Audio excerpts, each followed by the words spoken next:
Hi friends, நான் தான் உங்கள் டிரைவர் சத்யவேல் பேசணுங்க. பார்த்துக்குங்க, செமையாக இருக்குது காடு.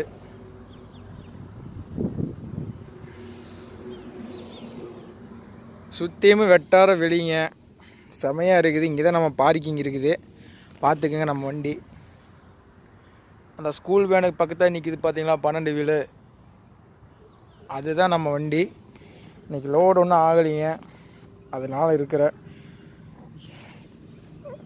கடையில் சாப்பிட்டா நம்மளுக்கு ஒன்றும் கட்டு வழி ஆக மாட்டேங்குது. சரி, வண்டியில் சாமி போகணும். ஓனர்கிட்ட கெத்தாக நான் பெருமையாக சமைச்சு சாப்பிட்டுக்கிறேன்னு சொல்லிட்டு சமைக்காமலாம் வண்டிக்குள்ளே போட்டு வந்துட்டேன். இருந்தாலும் நமக்கு சமைக்க தெரிய மாட்டேங்குதே, என்ன பண்ணுறதுன்னு தெரியல. சோறு வச்சேன், சோறு ஒன்றும் செட் ஆகலை. குழம்பு எனக்கு வைக்க தெரியல. ஆனால் எல்லாருமே கிளீனராக ஆள் பிடிப்பாங்க, இல்லாட்டி டயர் கழட்டு மாட்டுறக்கு ஆள் பிடிப்பாங்க, இல்லை கூடமாட ஒத்தாசிக்கிறதுக்கு ஆள் பிடிப்பாங்க. ஆனால் நான் குழம்பு வைக்கிறதுக்கோசரம்